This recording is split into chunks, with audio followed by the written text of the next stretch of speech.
Kumusta kayong lahat? Hiyori nga pala ng Wano Kuni Anime. Ito na famang kapanapanabik na mga patikim natin para sa paparating na chapter 1147 ng One Piece. Sana pala'y ilike niyong video ito at sana'y huwag niyong skip kahit yung maikling ads lang dahil sobrang laking tulong na nito sa akin at sa ating channel.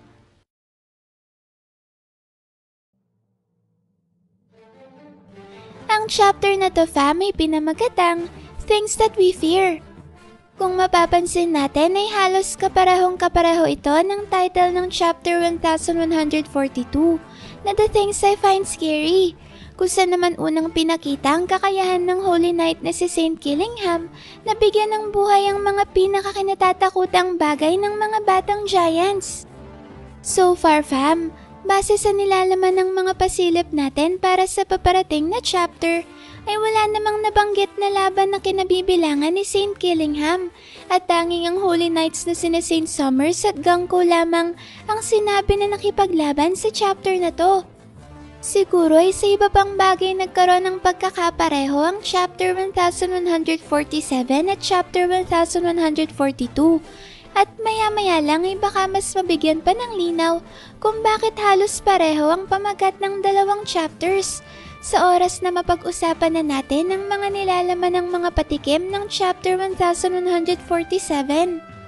Sa ngayon fam ay unahin na nga muna natin ang tampok na cover story ng chapter kung saan makikita natin ang isa sa 9 red scabbards na si Raizo na pinapakain si Yamato bilang regalo niya dito dahil sa pagpapabagsak nito kay Husu at sa grupo nito.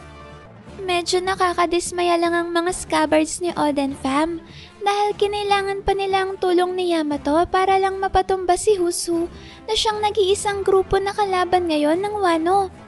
Paano na lang kaya fam kung ang Blackbeard Pirates na mismo ang lumusob sa Wano para nakawin ang ancient weapon na Pluton na kasalukuyang nakatago sa paanan ng Mount Fuji? Hindi ba't huli nating nakita si Caribou na nilalahad kay Teach ang mga mahalagang impormasyon na nakalap niya sa Wano? Katulad ng kinaroroonan ng ancient weapon na Pluton. Kaya talaga namang hindi imposible fam na bigla na lang atakihin ng Yonko commanders ng Blackbeard Pirates ang Wano upang mapasa kamay ng mga ito ang isa sa mga ancient weapon, kagaya na lang ng ginawa ng dalawa sa Titanic captains ni Teach na sina former Marine Admiral Aokiji at ang sniper ng crew na si Van Ogre na palihim na umatake sa Toto Land na siyang teritoryo ni Big Mom upang makidnap ang isa sa dalawang individual sa mundo na may kakayahang magbasa ng poneglyph na si Charlotte Pudding. Lalo na fam at alam na rin ngayon ng crew ni Teach ang tungkol sa parating na malaking digmaan dahil nga sa ginawang emergency broadcast ni Dr. Vega pang sa buong mundo sa naganap na makasaysayang egghead incident. Kaya naman makatitiyak tayo na mas lalo pa ngayong gagawa ng paraan ng Blackbeard Pirates upang mapalakas ang kanilang persa bilang paghahanda sa nalalapit na Final War. At dahil dyan fam ay mas mataas talaga ngayon ang tsansa na susunod na ang Wano sa magiging target ng Blackbeard Pirates nang sa gayon ay makuha ng mga ito ang ancient weapon na Pluton. Yan siguro ang dahilan fam kung bakit ginawa ni Oda ang cover story ni Yamato upang ipakita sa atin kung paano magkakaroon ng panibagong mga kakampi si Yamato katulad ng magkapatid na sina Ulti at Page 1 bilang paghahanda sa biglaang pag-atake ng mga Titanic captains ni Blackbeard sa Wano. Kayo fam, ano sa tingin nyo? May palag kaya sina Yamato at ang mga bago niyang kakampi laban sa mga Yonko commanders ng Blackbeard Pirates?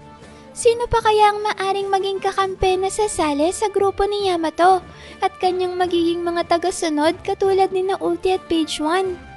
Siguradong magiging maaksyon ang laban sa pagitan ng grupo ni Yamato at mga Titanic captains ni Blackbeard fam. Pagkatapos naman ng cover story na yan ay dumako na tayo sa mga nagbabagang pangyayari sa mismong chapter 1147. Una na ngang pinakita sa chapter na to fam ang isang maikling flashback na nangyari bago naganap ang engkwentro sa pagitan ng Vice Admiral ng Marines na si Jaguar de Sol laban sa Holy Knight na si Saint Shepard Summers. Bago nga ang paglampasan ni Saint Summers kay Sol, ay nauna na palang sinabihan ni Sol si Robin tungkol sa pagiging immortal ng mga miyembro ng Holy Knights.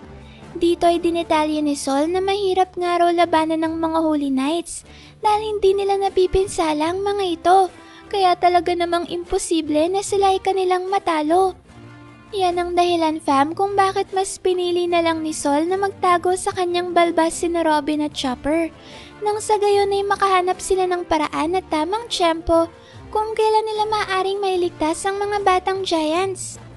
Medyo nakakagulat lang na malaman fam na hindi pala ganun kasekreto ang existence ng Holy Knights, dahil kahit ang isang dating Marine Vice Admiral na kagaya ni Sol ay nalalaman rin ang tungkol sa grupo ng malalakas na mandirigmang Celestial Dragons. Ang matindi pa dyan fam ay hindi lang ang existence ng Holy Knights ang siyang nalalaman ni Sol, dahil maging ang tungkol sa pagiging immortal ng mga ito ay kanya ring nalalaman. Paano kaya nalaman ni Sol ang gantong sensitibong impormasyon tungkol sa Holy Knights fam? Maari kayang nakaharap na rin ni Sol ang isa sa mga miyembro ng grupong ito sa nakaraan? Ang mas nakakapagtaka pa nga dito ay kahit maging si Brook ay pamilyar din sa Holy Knights.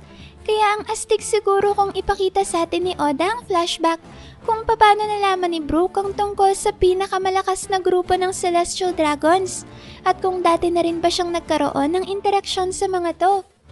And speaking of Brook fam, ay ang grupo naman ito ang sunod na pinakita sa chapter, kung saan nagpapatuloy pa rin nga ang salpukan sa pagitan ng Straw Hats laban sa Holy Knight na si Ganko. Pagkatapos nga fam na mapatalsik ang Straw Hats papalabas ng lumilipad na misship, ay nagdesisyon naman si Ganko na itrap ang mga ito gamit ang kanyang araw-araw fruit ability. Sa pagkakataon naman ngang ito, tila ba namukhaan ni Ganko si Brook, at dito na rin tuluyang napagtanto ng Holy Knight na si Soul King na pala talaga ang individual na nasa kanyang harapan. Imbis naman nga na magpaka-fangirl itong si Ganko, ay mas umiral naman ang kanyang pagiging isang Celestial Dragon. Kaya naman dahil dyan ay kagad na inapakan ni Ganko ang katawan ni Brook, at pagkatapos ay tinangka niya itong persahin upang maging kanyang personal na music slave, o sa madaling salita ay maging kanyang alipin.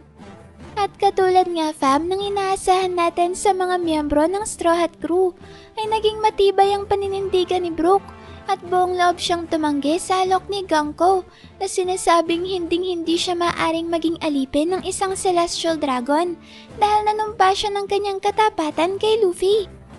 Habang nangyayari naman ang napaka-astig na eksenang yan fam, may sandaling pinakita si Jinbei na ngayon ay sinusubukang alamin kung meron pang kahinaan ng mga Holy Knights. Siguro fam ay makikita natin kapag lumabas na ang kabuuan ng chapter na nilalabanan ni Jinbei si Ganko habang inaalam kung meron ba itong taglay na kahinaan. Alam nyo fam, hindi naman talaga malayo na magkaroon nga ng kahinaan ng mga Holy Knights dahil kahit na ang mas malalakas na Celestial Dragons na Gorosei ay ilang beses na nating nasaksihan na natalo sa kwento. Di ba fam, parang nakakagulat talagang marinig na natalo na pala ang 5 Elders dati? Una na nga dyan fam ay ang naganap sa Egghead Arc na pagpapakawala ni Luffy ng isang matinding combination attack gamit ang kanyang Gear 5 form na siya namang nagpatalsik sa Gorosei na si Saint Mars papunta sa kalawakan. Sa tulong nga fam ng pinagsama-samang finishing move ng Nika form ni Bonnie, Ifrit Jambay ni Sanji, at cyborg na katawan ni Frankie, ay inipon ni Luffy ang lahat ng matinding persang to. At sa tulong na rin ng kanyang sariling lakas ay pinalipad nila ang katawan ng mythical beast form ni Saint Mars kasama ng mga bituin na nagresulta upang may teleport ang katawan nito pabalik sa loob ng Room of Authority sa Pangaea's Castle sa Marijua. Ang ikalawang beses naman fam na nakita nating tumiklop ang 5 Elders ay nung pinamalas ni Joy Boy ang kanyang nakakamangha at napakalakas na Advanced Conqueror's Haki. At sa pamamagitan nga ng pagtanggal ng ancient robot na si Emmet ng buhol ng tali na iniwan sa kanya ni Joy Boy, ay biglang sumabog sa buong isla ng Egghead ang isang hindi kapanipaniwalang pwersa ng Advanced King's Haki na siya namang nagpabalik sa mga katawan ng 5 Elders na sina Saint Warcury, Saint Noshiro at Saint Jupiter sa Marijua. Katulad nga ng resulta ng combination attack ni na Luffy kay Saint Mars fam, ay ganito rin ang naging epekto ng malabomba na Advanced Conqueror's Haki Blast ni Joy Boy. At base nga dito fam, ay mapapatunayan nating meron ngang kahinaan ng tila ba mga immortal na Holy Knights at hindi talaga imposible na matalo ang mga ito, katulad ng ginawa ni na Luffy at Joy Boy na pagpapatalsik sa Gorosei sa naganap na Egghead Arc. Siguro fam, may kailangan lang ma-overwhelm ng Straw Hats at Giants ang Holy Knights, kagaya ng ginawa ni na Luffy at Joy Boy sa Egghead Island para matalo nila ang mga ito. At dahil nga may tuturing na mas mahinang bersyon ng Gorosei ang Holy Knights, ay siguradong makakahanap ng paraan ng ating mga bida upang may teleport pabalik sa Marijo ang mga Holy Knights, katulad ng nangyari sa Gorosei sa Egghead. Pero kayo ba fam, ano sa tingin nyo? May naiisip na ba kayong maaring maging kahinaan ng mga Holy Knights? Sa pagpapatuloy naman ng chapter ay bigla na lang nating maririnig ang tinig ni Saint Summers na ngayon ay umaalingaw-ngaw sa buong Elbaf. Dito fam, may inanunsyo ni Saint Summers sa buong Warland na hawak-hawak na ngayon ng Holy Knights ang 10 batang Giants at ang tanging paraan lang upang mapalaya ang mga ito ay kung wawasakin ng mga Giants ang lahat ng mga paaralan at mga silid-aklatan sa Elbaf. Hindi lang ito ang kailangang gawin ng mga Giants fam, dahil sinabi rin ni Saint Summers na kailangang mangako ang buong kaharian ng Elbaf ng kanilang katapatan sa world government at maging sunod-sunuran sila sa lahat ng mga ipapagawa sa kanila nito. Teka fam, hindi ba't sinabi dito na naririnig ngayon ang tinig ni Saint Summers sa buong Warland? Maaari kayang nakaabot ang broadcast ngayon ni Saint Summers hanggang sa Underworld? Ibig sabihin yan fam, may alam na ngayon ang grupo ni na Luffy at Prince Loki ang tungkol sa pananakop at panggugulo na ginagawa ng Holy Knight sa Elbaf. Grabe fam, dito na kaya natin makikita ang pagresponde ng Monster Trio sa nangyayaring kaguluhan sa Sunrealm? Siguro ay dito na matututunan ni Luffy ang teknik na kagaya sa malabomba na Advanced Conqueror's Haki Blast na ginawa ni Joy Boy sa Egghead. Kaya imbes na patalsikin lang ni Luffy ang mga Holy Knights tulad ng ginawa niya kay Saint Mars, ay direkta na niyang haharapin at tatalunin ng mga ito. Nangangahulugan lang yan fam na hindi nakakailanganin pa ng Straw Hats sa takbuhan ng pwersa ng world government, katulad ng ginawa nilang pagtaka sa Egghead. Dahil sa pagkakataong ito sa Elbaf Arc ay magagawa na nilang makipagsabayan sa Holy Knights at ipapakita nila sa world government na hindi na sila uurungan pa ng crew ni Luffy. Ang mas matindi pa nga dyan fam ay baka dito na rin natin makita in action si Prince Loki. At sa wakas ay may papamalas na rin niya ang kanyang totoong kapangyarihan bilang paikipagtulungan kay Luffy na mapabagsak ang Holy Knights. Grabe, sobrang tindi talaga ng mga sinesetup ni Oda sa Elbaf Arc at siguradong magiging siksik sa aksyon ng mga masasaksihan nating mga paparating na eksena. At bilang pagtatapos naman nga ng chapter fam, ay makikita na natin ngayon si Nico Robin na naghahanda sa pakikipaglaban kay Saint Summers. Ang mas nakaka-excite pa dyan fam ay kasamang makikipaglaban ni Robin ng isa sa mga living legend at kaliwang kamay ni Goldie Roger. Walang iba kundi si Scopper Gaban.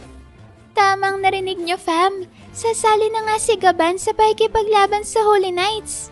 Dito ay sabay pa ngang pinangako ni Gaban at Robin na hindi nila hayaang tuluyang mapasakamay ng Holy Knights ang mga inosenteng batang Giants na siyang susunod na henerasyon ng Elbaf. Grabe fam, mukhang makikita na natin sa wakas ang matitinding power-up ng Straw Hats.